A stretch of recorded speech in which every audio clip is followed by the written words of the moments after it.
Hello everybody, it's me Phuong Linh here, and today I'm going to talk about what toys kids have played throughout the history. 1. What can ancient toys tell us about the daily lives of children in the past? Well, I think that ancient toys could tell us what the kids played or how they played together or how the kids were treated by the adults, what age that the kids could play and at what age will they have to stop playing with their toys and then just receive their adult responsibilities. Why do historians and archaeologists study toys when learning about ancient civilization? Well, because I think that, as I just said, then toys would tell us a lot about the history and how ancient people treat each other and then treat their kids, and then how they could enjoy themselves without actually having smartphones or internet. What materials were commonly used to make toys in different historical periods? Well, I don't remember each period and what materials were commonly used, but I do remember that most of the toys that were made are used of rocks and wood or fur, or sometimes the kids would use nuts to actually make or use them as toys. How were toys in ancient societies similar to the toys children use today? Well, the most similar toy, in the past, is the dolls. In the past, there were many kids, many young girls who played with dolls. And right now, even when we have a modern society, most of the little girls would just play with dolls or play pretend or things like that. So I think that is quite similar to the toys children use today. In what ways did a child's social class influence the toys they played with? Well, I think that it would depend on how they were raised. If their parents just told them that, oh my gosh, you shouldn't play with this kind of game, or maybe you were not suitable because you were a girl or things like that, then I think that those children would play with less toys or they would play with less games. But with the children who are raised in a society where they tell them to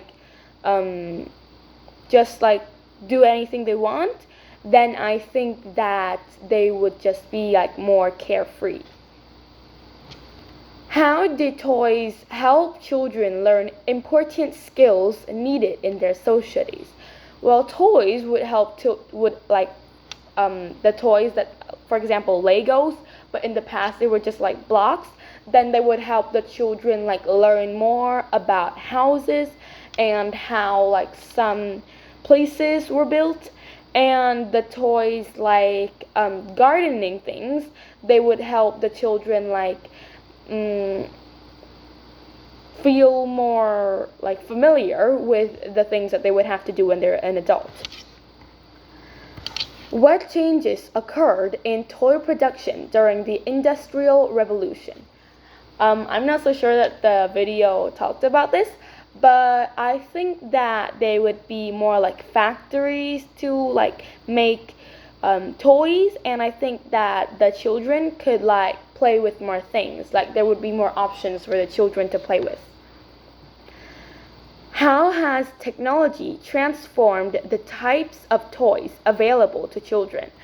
There is a really big change since technology has appeared.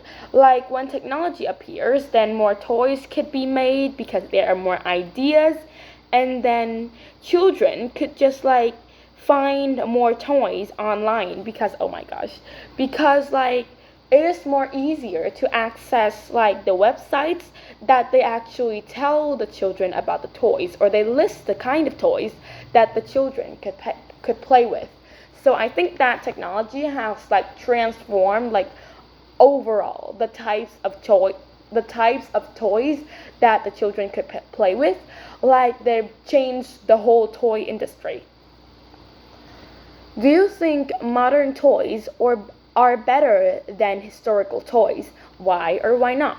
Well, actually, I don't think that they're like much better because like in the past, children could play with the things that like were really like similar to the things right now, and like they felt like really happy with that.